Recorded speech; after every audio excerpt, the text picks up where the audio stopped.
ഇന്ന് ഉച്ചയോടുകൂടിയാണ് മൊഗ്രാൽപുത്തൂരിൽ നാടിന് നടക്കുന്ന വലിയ തോതിലുള്ള ഒരു അപകടമുണ്ടായത്. രണ്ട് യുവാക്കൾക്ക് ഊരാളുങ്കൽ ലേബർ കോൺട്രാക്ട് സൊസൈറ്റിയിലെ ജീവനക്കാരായ വടകര സ്വദേശികളായ രണ്ട് യുവാക്കൾക്ക് ജീവൻ നഷ്ടപ്പെടുന്ന ഒരവസ്ഥ, ഒരു സങ്കടകരമായ ഒരു സംഭവമുണ്ടായി.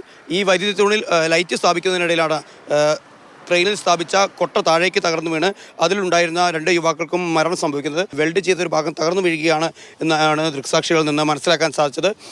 രണ്ടുപേരെയും അപകടം സംഭവിച്ച ഉടനെ തന്നെ കൊമ്പളയിലുള്ള സഹകരണ ആശുപത്രിയിലേക്ക് എത്തിച്ചു. എന്നാൽ ആശുപത്രിയിൽ എത്തുന്നതിന് മുൻപ് തന്നെ അക്ഷയ്ക്ക് മരണം സംഭവിച്ചു എന്നാണ് മനസ്സിലാക്കാൻ സാധിക്കുന്നത്. പിന്നീട് മംഗളൂരുവിലേക്കുള്ള യാത്രക്കിടയിലാണ് അശ്വിനും മരണം സംഭവിക്കുന്നത്. ഇപ്പോൾ ഇരുവരുടെയും മൃതദേഹങ്ങൾ കാസർഗോഡ് ജനറൽ ആശുപത്രിയിലെ മോർച്ചറിയിൽ സൂക്ഷിച്ചിരിക്കുകയാണ്. അവരുടെ ബന്ധുക്കളൊക്കെ തന്നെ അല്പസമയത്തിനകം കോഴിക്കോട് നിന്ന് ഇങ്ങോട്ടേക്ക് തിരിക്കുമെന്നാണ് മനസ്സിലാക്കാൻ സാധിക്കുന്നത്.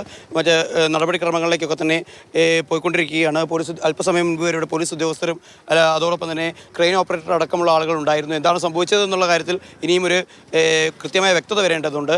സുരക്ഷാ മാനദണ്ഡങ്ങളൊന്നും തന്നെ പാലിക്കാതെയാണ് ഇവർ ഈ ഒരു ജോലിയിൽ ഏർപ്പെട്ടിരുന്നത് എന്ന് തന്നെയാണ് നാട്ടുകാരെല്ലാവരും തന്നെ പറയുന്നത്. സമീപത്തൊന്നും തന്നെ CCTV ക്യാമറകളൊന്നും ഇല്ലാത്തതിനാൽ തന്നെ അപകടം എങ്ങനെ സംഭവിച്ചു എന്നുള്ള കൃത്യമായ ദൃശ്യം, ആ ഒരു വിവരം കൃത്യമായി ഇനി എടുക്കേണ്ടതായുണ്ട്. അതിനുള്ള തയ്യാറെടുപ്പുകളിലേക്ക് പോവുകയാണ് പോലീസ് ഉദ്യോഗസ്ഥർ. എന്തായാലും കഴിഞ്ഞ ദിവസവും സമാനമായ രീതിയിൽ തന്നെ ചെർക്കളയിലും നിർമ്മാണ തൊഴിലാളിക്ക് ദേശീയപാത നിർമ്മാണത്തിനിടെ മരണം സംഭവിക്കുന്ന അവസ്ഥയുണ്ടായിരുന്നു. അവിടെ കരാറുകാർ മെഗാ ഇൻഫ്രാസ്ട്രക്ചർ കമ്പനിയായിരുന്നു. അവിടെ പാലം നിർമ്മിക്കുന്നതിനിടയിലാണ് ആ യുവാവിന്, ആസാം സ്വദേശിയായ യുവാവിന് മരണം സംഭവിക്കുന്നത്. ഇന്നിപ്പോൾ ഏറെ ദുഃഖകരമായ ഒരു മരണം അല്ലെങ്കിൽ അത്തരത്തിലൊരു അപകടത്തിൻ്റെ തുടർച്ച തന്നെ മൊഗ്രാൽപുത്തൂരിലും സംഭവിച്ചിരിക്കുകയാണ്. ഇനി ഇത്തരത്തിലുള്ള പ്രധാനപ്പെട്ട ജോലികളിൽ ഏർപ്പെടുന്നവർ സുരക്ഷാ മാനദണ്ഡങ്ങൾ കൃത്യമായി പാലിക്കണം, അല്ലെങ്കിൽ പാലിക്കാൻ കരാറുകാരോ അതോടൊപ്പം തന്നെ തൊഴിലാളികളും അതിന് തയ്യാറാവണം എന്നുള്ളതിൻ്റെ ഒരു മുന്നറിയിപ്പായി തന്നെ ഈ സംഭവത്തിൽ നമുക്ക് കാണാൻ സാധിക്കും. ഷാജു ചന്തപുരയ്ക്കൊപ്പം സാരംഗ് സുരേഷ്, മാതൃഭൂമി ന്യൂസ്, കാസർഗോഡ്.